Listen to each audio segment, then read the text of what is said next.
In a small, bustling town, there lived a friendly dog named Buddy. Buddy loved playing fetch, chasing squirrels, and wagging his tail at everyone he met. But there was one thing Buddy couldn't understand: why cats were so aloof. One day, while exploring the neighborhood, Buddy stumbled upon a quiet alley. There, lounging on a sunny windowsill, was a cat named Whiskers. Whiskers was known for being grumpy and rarely played with anyone. Intrigued, Buddy trotted over, wagging his tail. "Hi there, I'm Buddy. Wanna play?" he barked excitedly. Whiskers raised an eyebrow. "Play? With a dog? Not a chance." Undeterred, Buddy decided to show Whiskers how fun life could be. He fetched a stick and brought it to the window. "Look, it's fun. Just throw it." Whiskers smirked but didn't budge. "I prefer my naps, thank you very much." Buddy, ever the optimist, wasn't going to give up that easily. "Oh, come on, just one throw. I promise it'll be fun," he insisted, wagging his tail even harder, hoping to win over the grumpy cat. Whiskers let out a long, exaggerated sigh. Dogs, always running around, barking, getting dirty. What's so fun about chasing a stick anyway? He muttered under his breath. "Fine," Whiskers said after a long pause, stretching lazily. "But just to prove to you how pointless this is, one throw." Buddy's eyes lit up with excitement. He dropped the stick at the base of the windowsill and took a few steps back, his tail moving in anticipation. Whiskers, still skeptical, flicked his paw at the stick, sending it rolling a few feet away. To Buddy, it was as if the stick had been launched across the sky. He bolted after it, tail wagging furiously, grabbing the stick with joy and bringing it back in record time. "See? Fun, right?" Buddy said, panting happily. Whiskers rolled his eyes but couldn't hide the tiniest hint of amusement that tugged at the corner of his mouth. "You call that fun? It looks like you're doing all the work." Buddy, catching on to Whiskers' shift in mood, smiled. "But that's the point. It's not about the stick, it's about sharing fun with friends." "Friends?" Whiskers raised an eyebrow again. "We've only just met." One warm afternoon, Buddy was trotting through the garden when he heard a faint, desperate fluttering.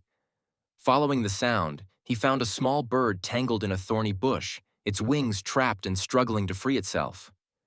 The little bird's eyes were wide with fear, and it chirped frantically, trying to escape.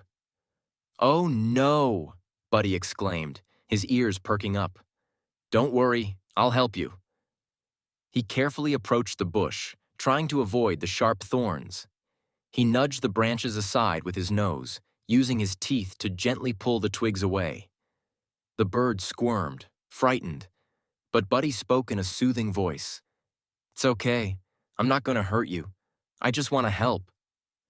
Just as Buddy was trying to free the bird, he felt eyes on him. He looked up and saw Whiskers watching from the garden wall, her tail flicking lazily.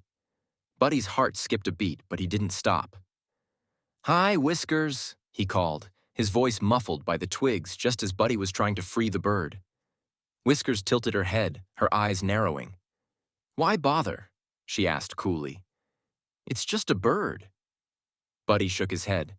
"Because it needs help, and we should always help others if we can." Whiskers didn't respond, but she didn't leave either.